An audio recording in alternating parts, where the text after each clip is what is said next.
नमस्कार, राज्यों की जंग में आपका स्वागत है। मैं हूं अखिलेश शर्मा। कांग्रेस और अन्य विपक्षी दलों के ओबीसी जनगणना और आरक्षण को लेकर लगातार आक्रामक रुख का जवाब देने के लिए बीजेपी ने रणनीति पर काम शुरू कर दिया है। बीजेपी के आला नेताओं ने 10 राज्यों के प्रमुख नेताओं के साथ घंटों मंथन कर इस मुद्दे पर विपक्ष को जवाब देने का फैसला किया है।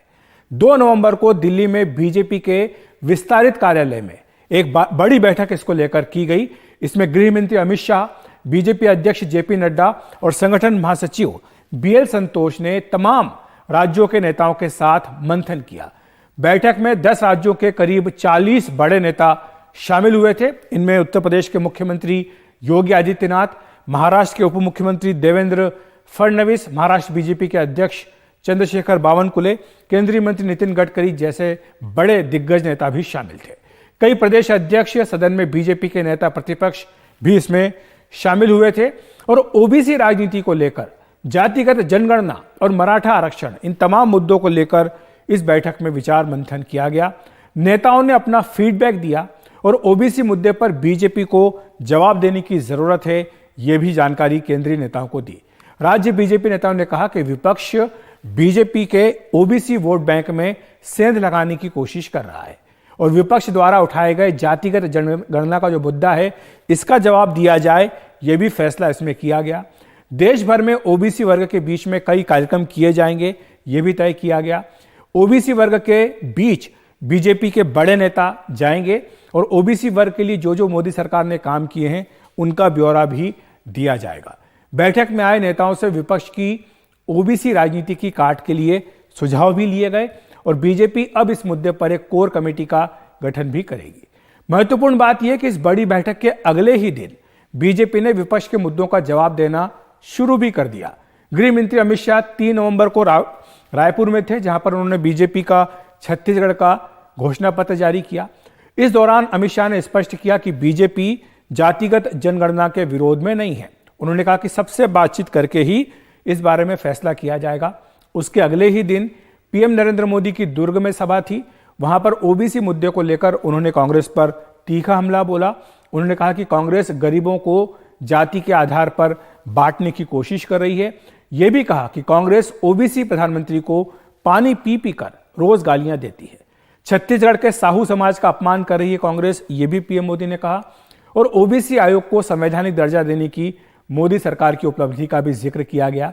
वहीं पीएम मोदी ने हैदराबाद की रैली में घोषणा की कि अगर तेलंगाना में सरकार बनती है तो ओबीसी सीएम बनाया जाएगा।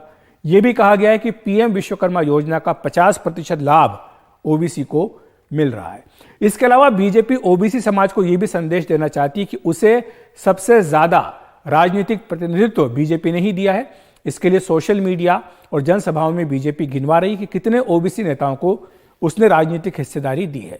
बीजेपी के मुताबिक उसके लोकसभा के 303 में से 85 सांसद ओबीसी के हैं। यह करीब 29% बैठता है।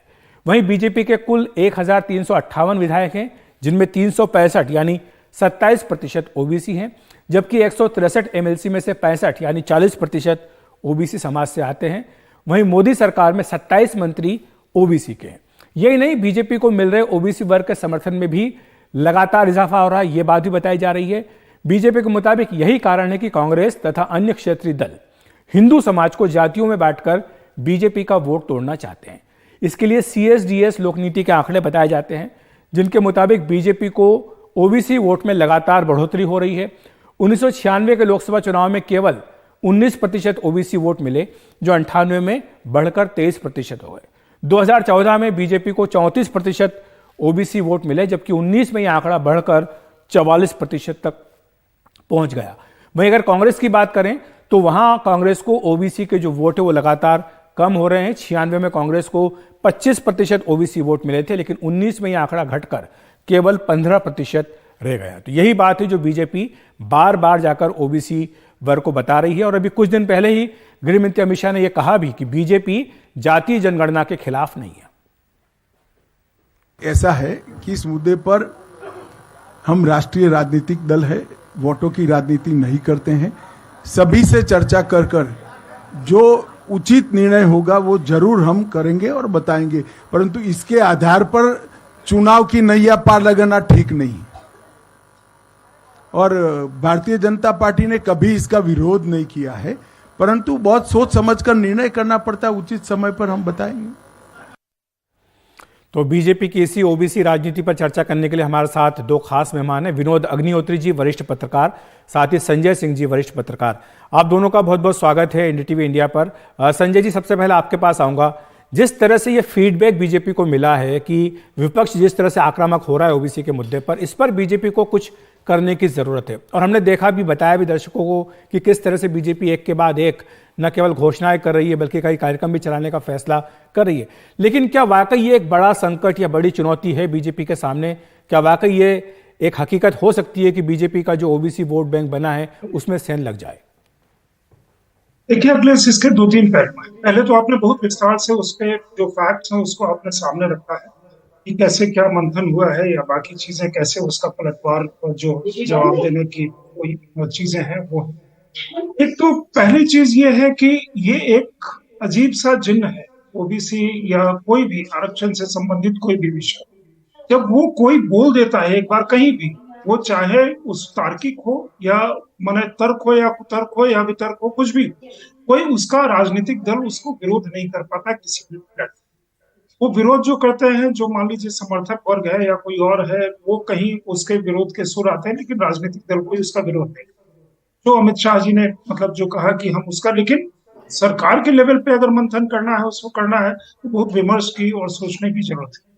दूसरी चीज ये है कि ये प्रधानमंत्री मोदी का अपना ओबीसी क्रेडेंशियल काफी स्ट्रांग है, जिसके कारण आप देख रहे हैं कई जगह, मतलब दोनों बार चुनाव में या जब आप फील्ड में जाते हैं तो आप स्वयं उस चीज को अनुभव करते हैं कि निचले तबके के लोग जो है उनका विश्वास मोदी में, बोथ एज ओबीसी लीडर और दूसरा एक लीडर जो डिलीवरी जिसकी ग्राउंड पे काफी ज्यादा है, पारदर्शी है और उनके बारे में वो सोचते हैं, इस तरह का लोगों का मानना है। तो वो निचला तबका अगर आप उससे जोड़ें जाति से और प्लस निचले तबके किसी को मिला दें, एक चीज और निकल के आती है कि मोदी जी ने कहा कि सबसे बड़ी जाति, उन्होंने दो तरह से इसका पहले जवाब दिया था। एक तो कांग्रेस का जो था, जितनी जनसंख्या भारी उतनी भागीदारी, तो उन्होंने उसको साउथ और नॉर्थ का जिस तरह का एक पहले से डिबेट चल रहा है, लोकसभा की संख्या का जब निर्धारण होगा उसको लेकर के, बहुत सारे जो इकोनॉमिक एलोकेशन है उसको लेकर के एक तरह से उसको किया, और दूसरा मतलब जो समुदाय के लेवल पे हिंदू मुस्लिम का है।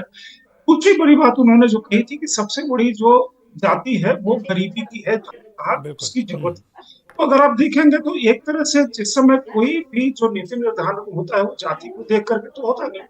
तो आप जैसे बिहार से ये मसला शुरू हुआ था, तो बस 30 सेकंड में बिहार का वो जिक्र कर रहे थे कि एक जगह से एक रिपोर्ट आई है और वहीं से ये मसला शुरू हुआ। बिहार के रिपोर्ट में ये है कि जो 33% टोटल, करीब 49% तो एस टी है ही, वहां 1.5% लोग तो आप, उसके बाद 25% उसमें से सवर्ण जिनको कहते हैं उन जातियों के लोग हैं, तो इसलिए कोई फासला वो बड़ा नहीं है।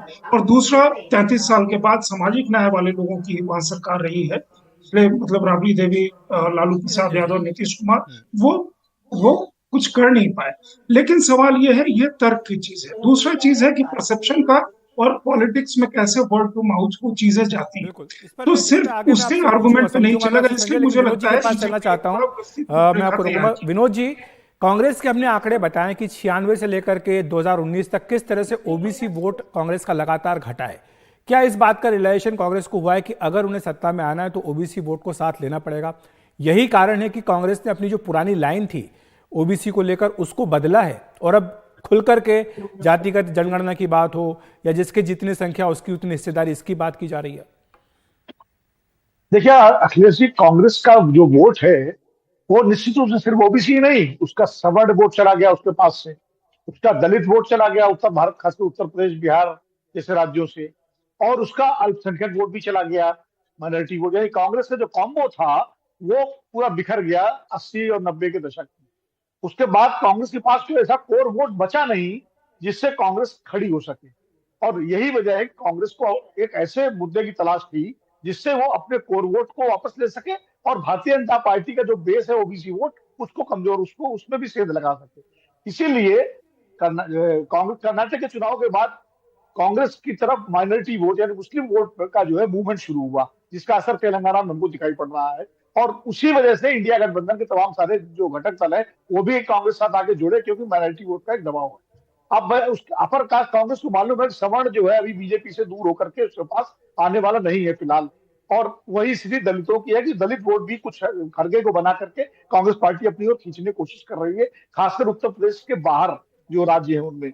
ओबीसी वोट के लिए कांग्रेस ने ये जो लाइन ली है, जो लाइन एक तरह से मंडलवादी दलों की लाइन थी, और इसलिए राहुल गांधी ने लगातार जातिगत जनगणना के मुद्दे को पकड़ा।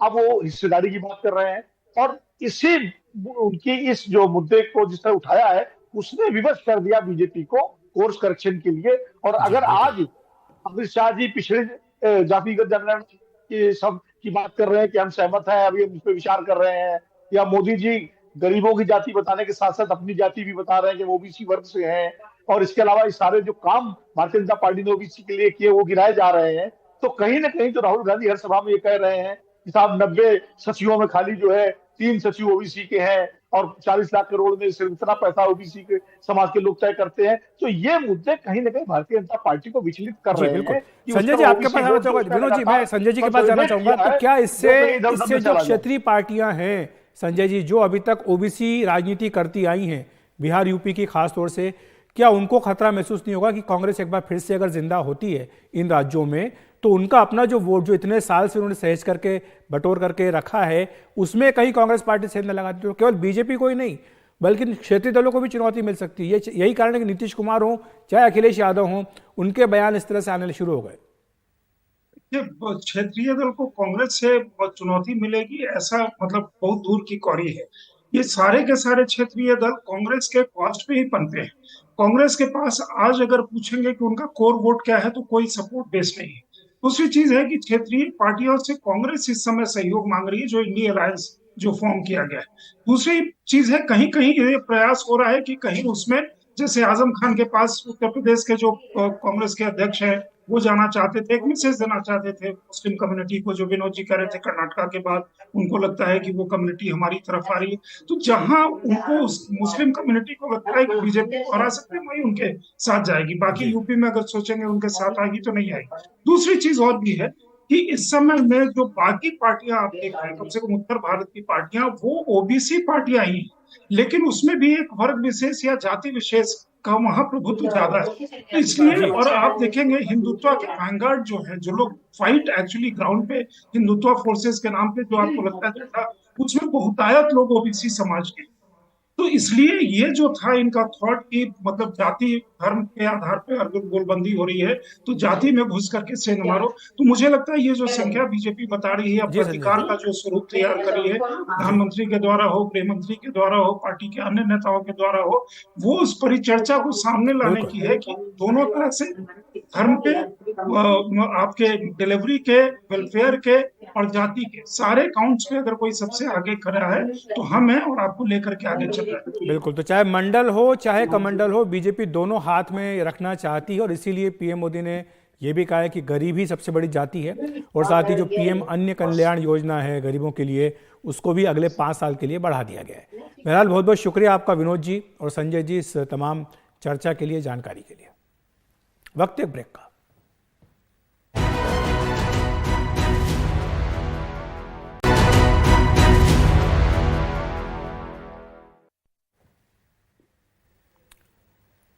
प्रधानमंत्री नरेंद्र मोदी ने आज मध्य प्रदेश में 3 रैलियों को संबोधित किया। सतना में उन्होंने कांग्रेस पर जमकर हमला बोला और कहा कि मतदान से पहले ही उसके झूठ का गुब्बारा फूट गया है।